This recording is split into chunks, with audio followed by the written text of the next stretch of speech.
Donc maintenant, donc, dans cette fiche d'exercice, on vient de faire l'exercice 1, maintenant vous allez faire l'exercice 2. Donc je vous laisse mettre sur pause et faire l'exercice 2. Donc on va passer à la correction. Alors, ici, donc il faut mettre sous la forme a racine de b avec a et b des entiers positifs, et b, surtout, il faut qu'il soit le plus petit entier positif possible, d'accord? Donc ici, ça c'est important, que b, il soit le plus petit entier positif. Okay. Alors maintenant, bon, si vous n'êtes pas arrivé, on va faire le premier ensemble, d'accord? On va voir, hop, je vous laisserai finir. Donc a ici égale donc, racine de 18. Donc ici, ce qu'il faut, on va utiliser le cours qui est là. Je vous rappelle le cours, il faudra sans cesse, ça on l'utilise sans arrêt depuis, donc dans l'exercice 1 on l'a fait. Racine de a fois racine de b, ça c'était la racine de a fois racine de b. Donc on peut séparer en deux racines la multiplication qui est sous la racine. On dit que la racine carrée est compatible avec la multiplication.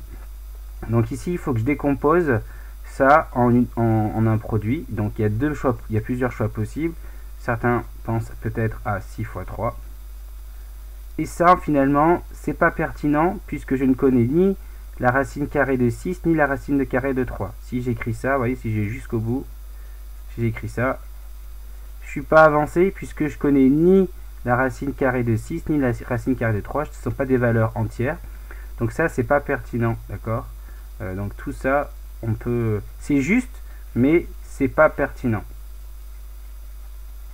Donc ça va pas m'intéresser.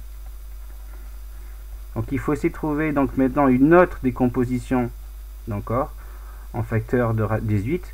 Donc si 6 fois 3 ça marche pas, je peux essayer par exemple 9 fois 2. Et ça marche. Puisque je connais la racine carrée de 9. Donc ça c'est pertinent. Donc je vais écrire racine carrée de 9 fois racine carrée de 2. Donc là ça je connais. Ça ici, donc je connais, ça vaut 3. Donc je vais pouvoir écrire donc 3 fois racine de 2 si vous voulez, et plus simplement on écrit 3 fois racine de 2. Je vous laisse mettre sur pause et essayer de faire le B, le C, le D et le E si vous n'avez pas compris, essayez de le faire maintenant. Vous voyez bien qu'il y a des décompositions en produits qui sont pertinentes, comme celle-ci, et celles-ci qui ne sont pas pertinentes, du fait que dans l'un des cas, si on ne connaît pas les valeurs exactes des racines carrées, ça n'est pas intéressant. Par contre, là, quand on connaît une des racines carrées d'un des facteurs, ça devient intéressant pour simplifier.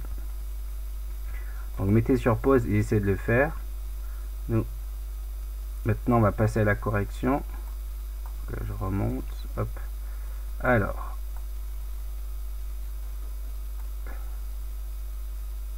Donc, ici, il y avait le A. D'accord. Ok, donc je vais plutôt faire comme ça. Donc maintenant on va passer à la correction des autres. Alors le B, pareil, donc faut que je décompose 20 en un produit. Donc on pense naturellement à 2 fois 10, mais ça n'est pas pertinent, je le rappelle, puisque je ne connais pas la racine carrée de 2 et je ne connais pas la racine carrée de 10. C'est-à-dire que si ça, donc j'ai un peu de la place, donc je vais le faire, si j'écris racine carrée de 2 fois racine carrée de 10, ben ça c'est pas intéressant parce que je connais ni la valeur de racine de 10 ni la racine carrée de 2. Par contre 20, je peux l'écrire comme 4 fois 5, ça c'est une autre décomposition. Et par contre là je connais donc, j'écris racine carrée de 4 fois racine carrée de 5. Et ça c'est intéressant, ça c'est pertinent puisque je connais la valeur de racine carrée de 4 qui vaut 2. Donc je peux écrire 2 racines de 5, ça fait donc 2 racines de 5. Et là j'ai bien mis sous la forme A racine de B là, avec le A il vaut 2 et le B il vaut 5. Et B, ben, 5 c'est le plus petit entier que je peux mettre dans la racine.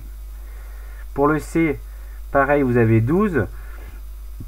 Vous pouvez écrire 12, on pense à 6 fois 2. Mais encore une fois, c'est pas pertinent. D'accord? Parce que je rappelle que c'est pas pertinent, puisque si j'écris derrière racine de 6 fois racine de 2, bah, ça c'est pas entier, racine de 2, et racine de 6 c'est pas entier. Donc c'est pas pertinent. Donc maintenant, par contre 12, je peux penser à 4 fois 3. Et là c'est pertinent puisque je connais, donc je peux écrire racine de 4 fois racine de 3. Et je connais la valeur de la racine carrée de 4 qui est 2. Donc au final ça fait 2 racines de 3. Avec bien sûr le petit a, c'est le petit a ici c'est 2 et le petit b c'est 3. Donc l'expression a racine de b. Et 3 c'est le plus petit possible. Pour le d, donc 45, je pense qu'il y a qu'une seule décomposition qui est naturelle, c'est 9 fois 5. Et ça c'est bon, c'est pertinent puisque je connais la racine carrée de 9. Donc j'écris racine carrée de 9 fois racine carrée de 5. Racine carrée de 9, ça fait 3, c'est à connaître, ça fait 3 racines de 5. Pour 28, donc voilà, on peut penser donc à 2 fois 14, voilà, pourquoi pas. Et ça c'est pas pertinent, je rappelle, puisque ceci, si je l'écris, ça sera racine de 2 fois racine de 14. Et je connais ni racine carrée de 14 ni racine de 2. Ce sont des valeurs qui sont pas entières. Donc c'est pas pertinent.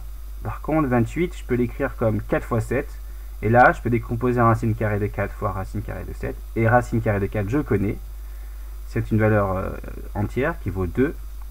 Et du coup, j'ai donc la forme a racine de b. D'accord? Ça, c'est bien sous la forme a racine de b avec mon a ici qui vaut 2 et mon b ici qui vaut 7. Et ici, le 7, c'est le plus petit entier possible que je peux mettre sous la racine.